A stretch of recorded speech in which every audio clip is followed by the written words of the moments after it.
Hi everyone, welcome back to Plum Mashable. So for today's video we're going to be playing with the Gina K Designs Wreath Builder.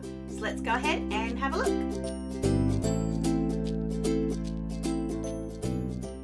Alright, so today I'm going to introduce you to the Gina K Wreath Builder. I know I've talked about this one already. You've seen some cards I made with it in my favourites.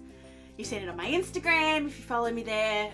I just love this. I'm going to give you a very quick introduction to the Wreath Builder and the stamps that come with it, but then I want to show you how we use this in other ways. So what you will need for this, you will need the Wreath Builder templates, and then you will need some small stamps. The ones that come with it are brilliant. They are the perfect ones to start out with and learn here, but like I said, we're going to show you with some other ones.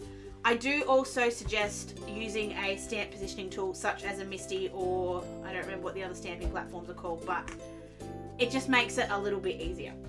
So what I have done, or what there is in here, you have two templates. There's a 3 and a 3/4 inch one, which is the small one, and then there is a 4 inch one, which is about 10 centimeters. So I'm going to use that one because to me, that sort of, I haven't played too much with the 3 1/4. I need to play a little bit more with the not having them as a square. I know you can do that, but just for today, we're going to be using just the quarter ones. Just the 4 inch ones.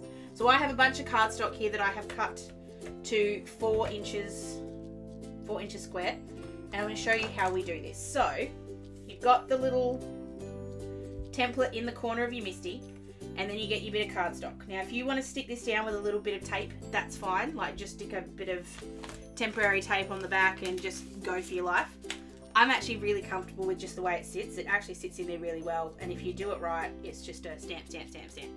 So I'm going to start off with some of the foliage. And I'm going to do this little bit by little bit for the first time, just so you guys get the idea, and then when we do one of these other ones, we can kind of make it a bit something else. So I'm starting with this one here. You can put it anywhere you like here, but just keep in mind we're making a wreath. So when we're making a wreath, we sort of want to have it sort of there-ish. So I'm going to close the door and pick that up, put the cardstock back in, and I'm going to ink this one up with bundled sage. I'm just using distress ink for this. You could obviously use distress oxide or any other kind of ink you have. So I'm going to put just bundled sage on there for now, and we're going to stamp this down. Making sure it's in the corner, stamp it down. Then what you do is you take this and you turn it a quarter. So you move it into this next one. And when we stamp this again, the Wreath Builder will build this into the next corner. I've actually gone off the page, but that's okay. I don't mind that. I'm going to do it again. And we're just going to continue this all the way around. You stamp, you turn, you stamp, you turn, you stamp, you turn. Just making sure that's definitely inked up. So I'm just going to do this whole wreath. Sort of go a bit faster so that you guys get the idea. We'll do all of this one. I really like when it goes off the cardstock. I think it looks cool. But that's my opinion. If you don't like it, then obviously just pull in a little bit closer to the middle.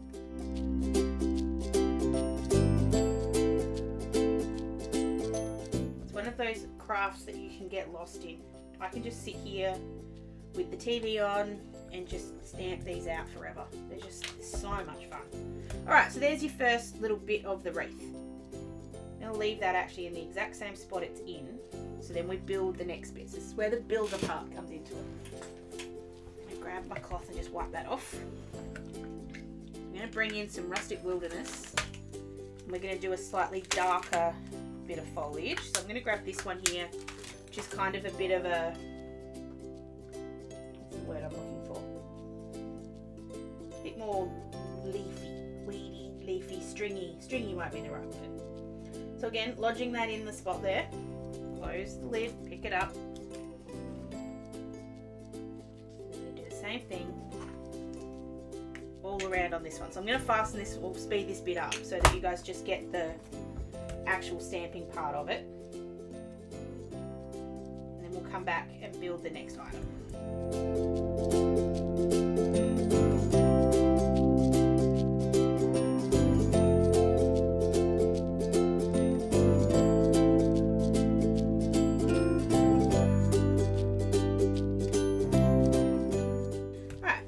our ring of green.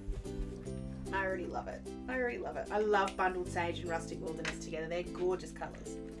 So I'm going to come in with a bit of a flower. So I have 4 sort of ink colours here that I'm going to play with. I'm going to start off with this flower here. And this is where you can actually do 2 at once if you wanted to.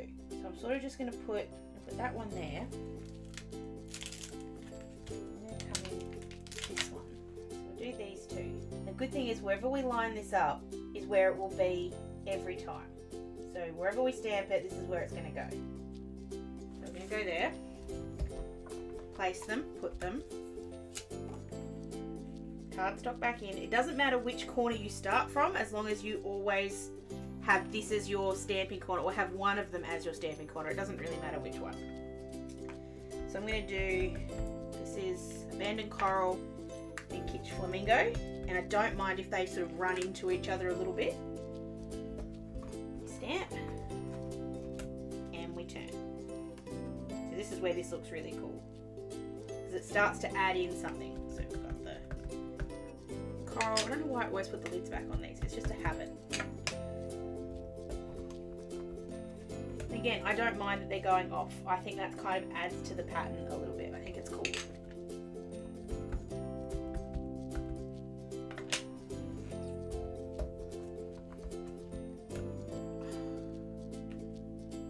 Maybe the Kitsch Flamingo was a little bit bright, but that's okay.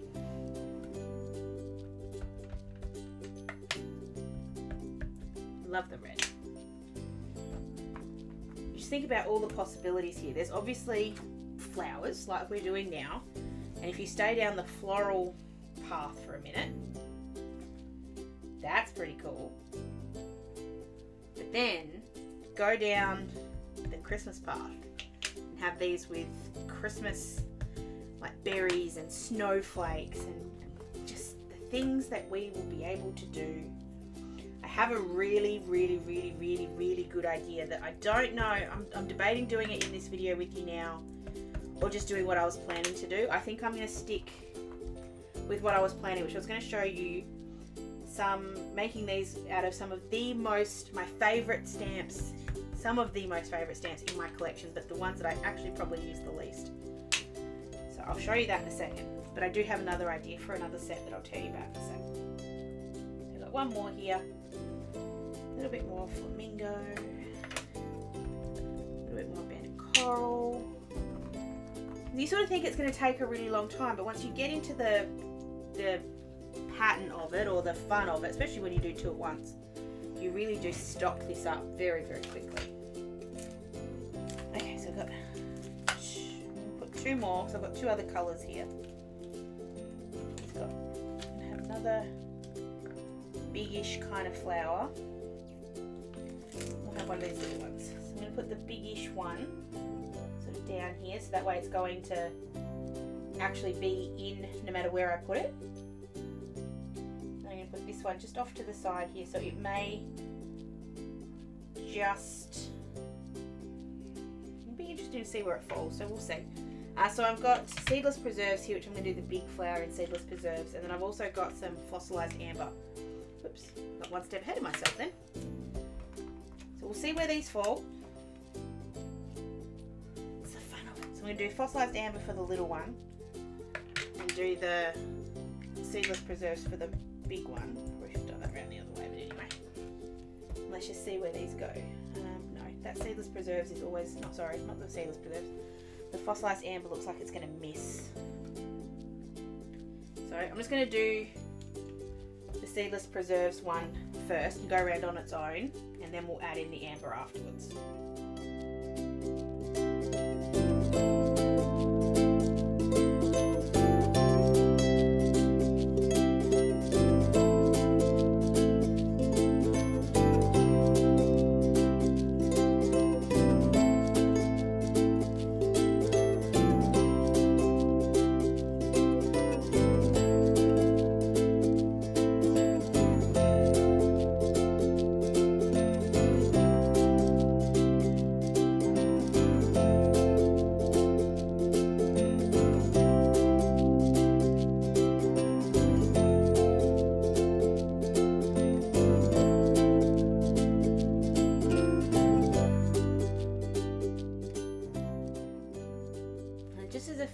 touch. This is the other cool thing that you can do here.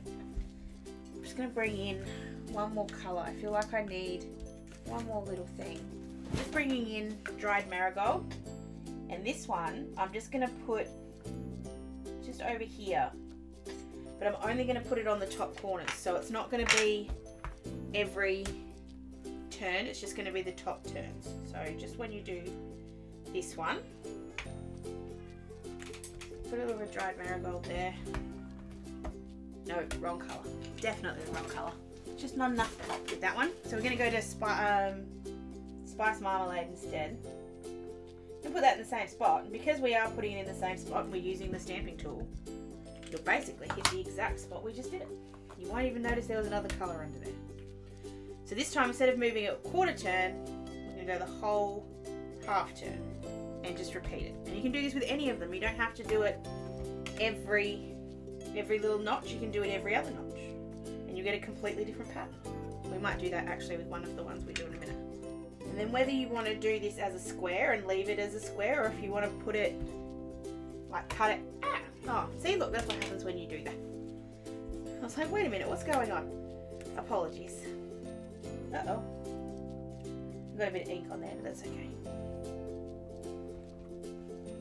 There we go. So there we go. You've got the idea anyway. And then this set comes with some really cool sentiments and circles as well. So you could put, I'm just trying to see what we could do here. Put this one in the middle. I actually don't want a circle this time. I want to grab this one here that says wishing you, no, I don't want to do best birthday ever. I do, but so grateful for all that you do. So very grateful for all that you do, sorry. I'm going to put that right in the middle there. I'm just going to stamp it out just with some VersaFine. What am I doing? I've been half a step ahead of myself for most of this video, haven't I? Sorry guys.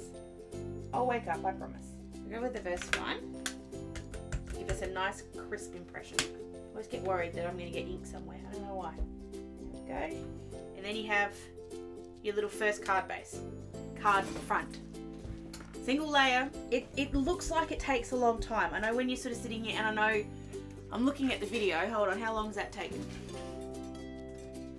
I think it says 18 minutes. So it's taken 20 minutes. But that's now a complete card. Some people would argue that that's not actually slow. Depends on where you're looking at it. Alright, so that is using the Gina K Designs stamp set, which is perfect. If you didn't use anything except Gina K Designs ones, you'd be fine. There actually also is some, not winter, seasonal kind of ones, so you've got some holiday ones. I know there's a fall one, which I actually really want. There's lots of different ways you can do that. But I wanted to have a play with doing this with something different. So I have just used normal cardstock here. In retrospect, now I'm thinking about it, I probably should have cut some of this out of Express It. Actually, I'm just going to do that really quickly because I have plenty. So just grabbing a bit of blending card. I'll just cut it to 4 inches by 4 inches. I've got my little washi tape thing stuck there, so I've got a bit of help there. I'm not actually smart enough to be able to do that, but anyway. So there we go, a little Express It one. So I'm going to do all of this and we're going to colour these in using Copic. So think again, you want to make it like a circle. So I've grabbed little stamps. You want little ones. Lawn Fawn has thousands of them. If you are ever short of a little stamp, go into your Lawn Fawn collection because I guarantee you'll find plenty. But I love these. These are the Plan On It collection ones and I adore them. They are some of my absolute favourites. I will admit that I don't use the spring cleaning or the fitness ones particularly often, but I use the appointments and the birthdays all the time. So that's sort of where I'm going here. I'm going to start off with the birthday one. And I want the original plan on it. I'm just getting them out now. I'm just having a look. Do I want anything from that one? No. Just these ones for now. So I'm going to start off with the little cupcake. Start off with a little cupcake. So again, we're going to put that where we want it to start. I'm going to come into the middle a little bit more here so that it's a little bit more of a circle. Whoops. This is where sometimes a little bit of glue tape actually helps. So I'm just grabbing just a tinsy bit. Just stick it down in the middle there. Trying not to get ink everywhere. And I'm going to do this one a little bit faster, the stamping part of it anyway, because I want to be able to colour this as well. So we're going to have 2 card fronts by the time we're finished here. So this one's obviously going to be a birthday one. Doesn't want to come off my finger. So pick it up. Actually, I'm still using my Intense Black, but I've just got my little mini ink pad because it's a little bit easier just to do it that way. So you've got the little one. And this time I'm going to have these just every quarter. I'm going to build it up a little bit differently. So 2. Now we've got the tape on there, so it's a little bit more solid underneath here. 3, 4. And then we'll move off the cake. And we'll grab one of the we'll do the present on the other one. So we'll then go to the top corners, put the present in, up a little bit higher for that one. Actually, no, it's about high. Whoops, now, I nearly did it. Thank God I dropped it. But remember, you're going to do these half turn, not just a 1 turn. Sorry, 2 turns, not 1 turn. I know what I'm talking about, I'm just not making any sense to you guys.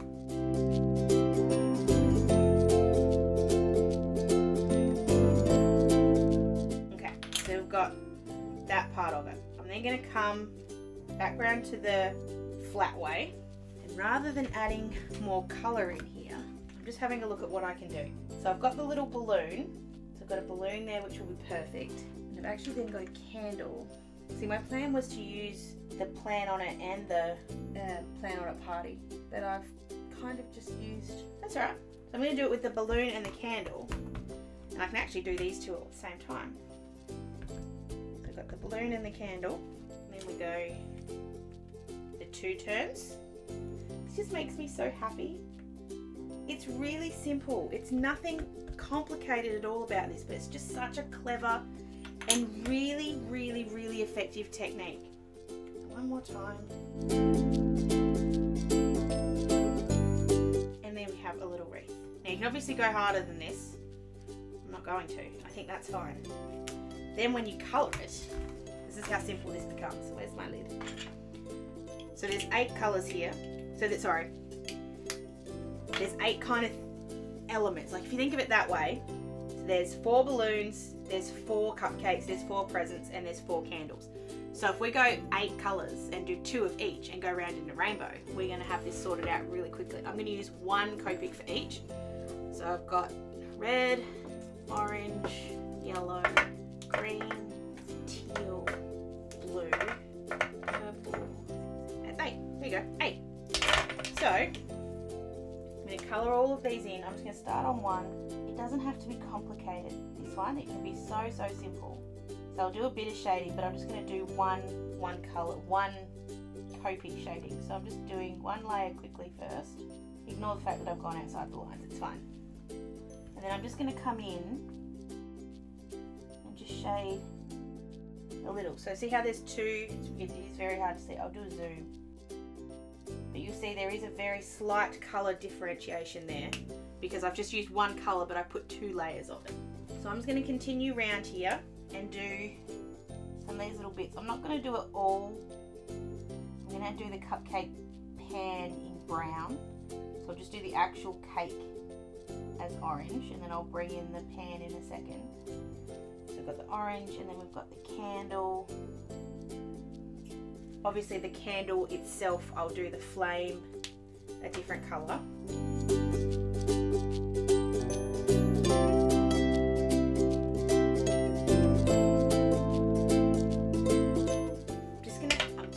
I can't help myself, I just can't.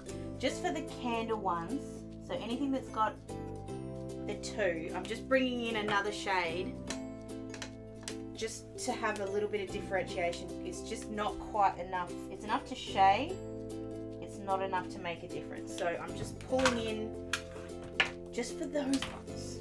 Just for those ones.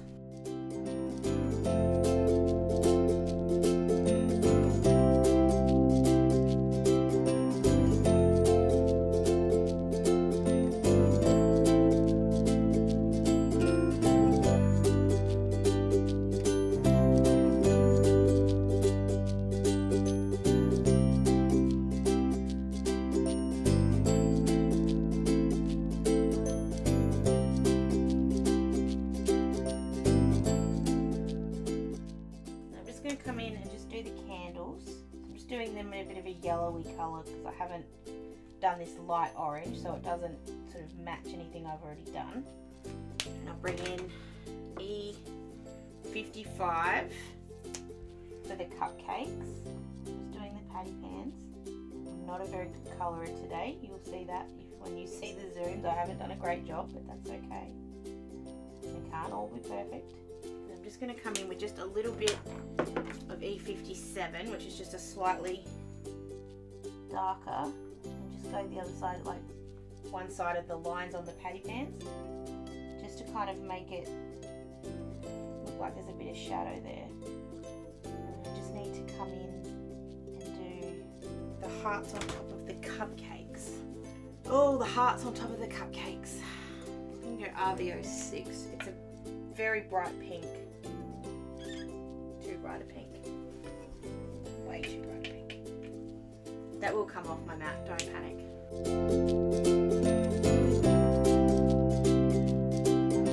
It's actually an E colour, but it's a really dark-ish kind of pink. I'm just being careful with the pink because obviously this is going to go on top of a cupcake, so you just want to make sure it matches a little bit. So there's our rainbow of birthday things, and then just to give it a bit of fun, I'm grabbing my white gel pen. This is my 0.05. We'll add in those, actually, hold on. I have the 0.05, but I want the 1.0. So I want the 1.0 because I want to go over the black shine mark on the balloon. It won't work on all of them. And then I'm going to come in with the white and just add some detail. I think I'll stick with the 1.0. Just add some detail to some of the elements, not all of them, but just some of them.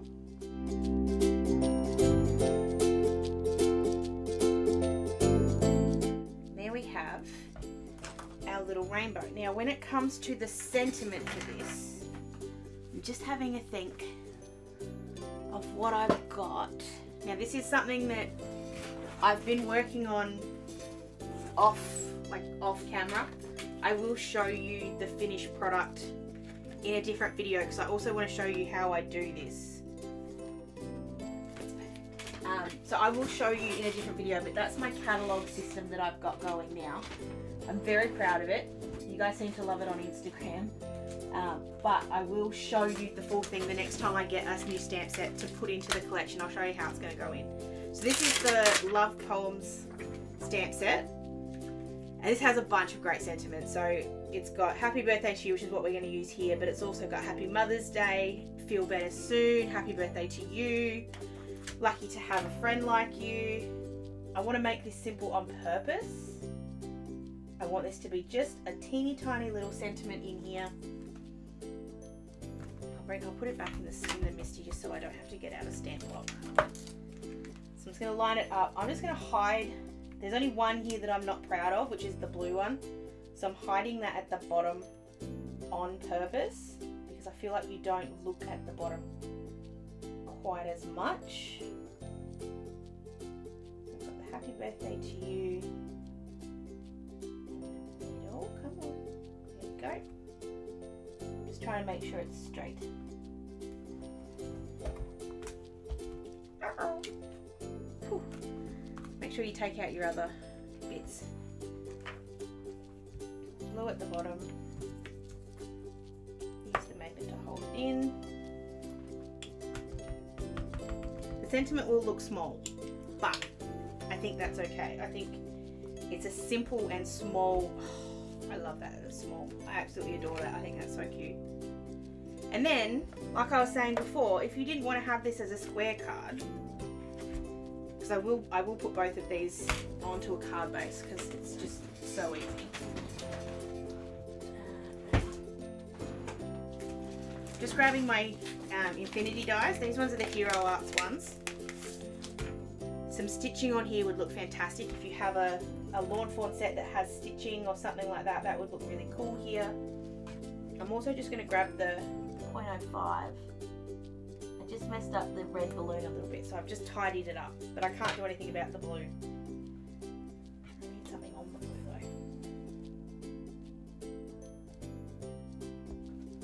There we go. just going to run this through the die cut machine very, very quickly. I didn't plan on having the die cut machine on today, so apologies for that. I didn't get it down, so I'll just have to do all of that very quickly.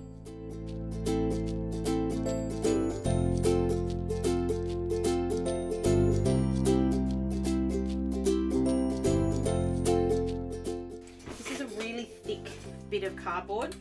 I don't actually know where I got it from, but it's out of my scrap drawer.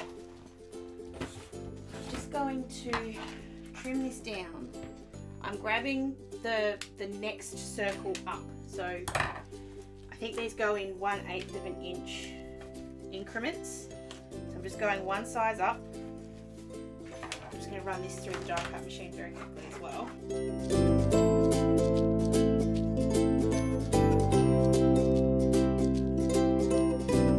And then just to make this card something a little bit different, grabbing the next size up again, and grab the cardboard for the base. I'm just going to cut this to about as wide as the die. I'm going to fold it in half. My scoreboard for that. If you're anything like me and you notice that scoreboards don't quite work because Australian paper is a different size and it's just all a bit hard, what I'll do is I'll fold it or get it in its right spot, crease just the edge so I can see where the line needs to be, and then line it up on my board and then score it. Because then I'm not actually paying any attention whatsoever to the edge, but I know I'll get the right score because the top's right, so the rest of it will follow. Go, score here, and then we're going to grab that circle. I did that on it did work. And deliberately going to have this sitting just above. So again, grab that bit of washi. Go, so it fits perfectly there. We'll run this through the die cutter.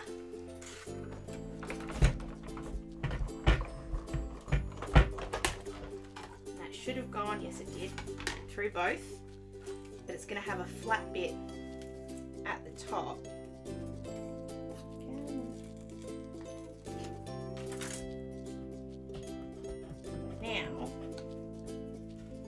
Open it up. Now I probably didn't leave enough. If I was going to do that again, I'd make it a little bit wider. Then I'm also going to grab my trimmer, just line that up on one of the lines here so that I know that this is going to be straight. Okay, trim that off so that there's going to be somewhere flat for it to sit. So if it's sitting open, it'll actually sit open. We may have to trim something off in a minute as well, but that's okay. I'm going to line this up and stick it down. So I'm just using some glue tape here. This would be a really good one to add some dimension to as well, with a little bit of foam. Would look really cool, but because we're just keeping this one simple.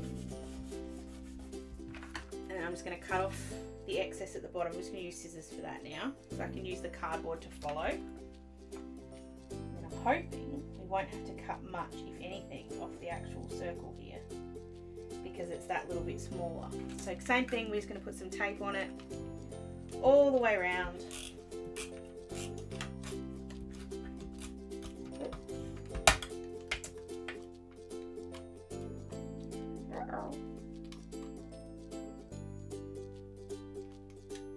I broke it, kids.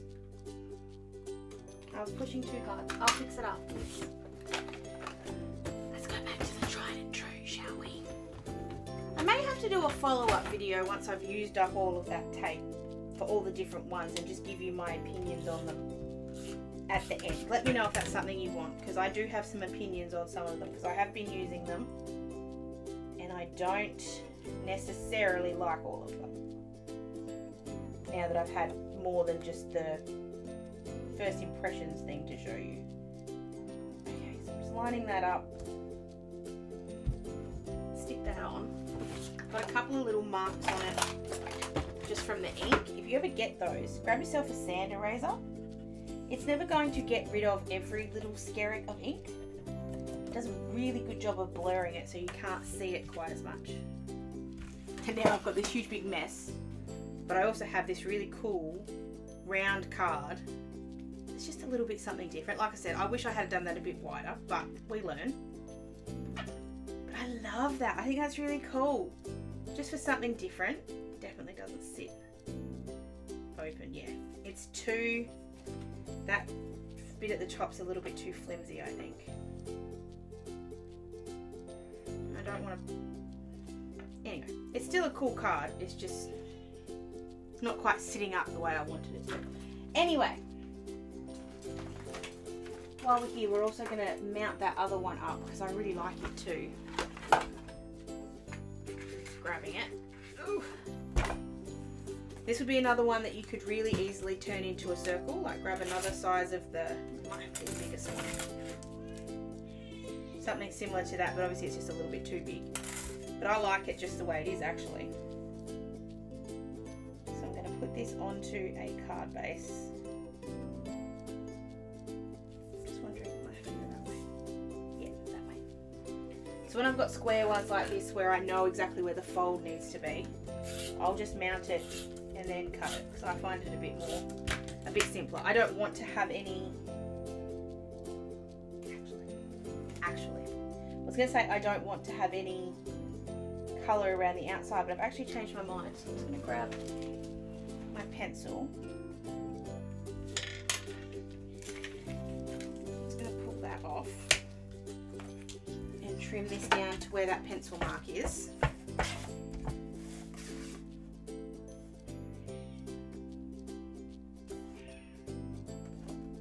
Going to make it 4.5, so sorry, 4.25, so it would have an 1/8 of an inch thing around the outside. And the good thing is, because we're working in inches with this card, I can actually go 4.25 here and it'll be the right size. Should be the right size. I won't ever quote it because I don't ever seem to get it right, but we'll see. Yeah, see, never right. It's never right when I do it. Oh, but I need to trim off the excess. No, I thought I'd measured it right, but I hadn't. Never mind. So just trim off that little bit of excess there. And then I'm just going to come in, because I made that little bit of a boo-boo before with the orange ink, because we didn't use a lot of orange on the card, I'm just going to actually use some orange on the background. So I'm grabbing just some washi tape just first to mask off the top, so I don't want to accidentally get any on the back of the card. So I'm just sticking this down on top of my mat, just going along the line there, and then I'm just going to grab that spice marmalade and my blending brush, and I'm just lightly, I'm doing this lightly on purpose because you guys know me, I'm very heavy-handed when it comes to my ink, but I want it light. Doesn't matter if you get it up too much because we're going to cover it anyway. I'm being as light as I possibly can here. I do find when I'm blending ink as opposed to oxides, I don't need to be as heavy-handed because the ink seems to spread a bit better. I don't know why. I don't know why. And then this is me, and this is because I'm a nutter and I have to do it. I just want to do a little bit of splatter. So I'm just going to cover up that top bit so it doesn't get any ink on it. Grabbing my little brush, making sure anything I don't want ink on is hidden or gone or moved, so there's no chance of getting it anywhere. I'm concentrating on the edges because that's where you're obviously going to see it. It's going to be so subtle, it's not funny. So, okay. So I'm going to clean this up very quickly, hit this with the heat tool, and I'll mount that panel on the top.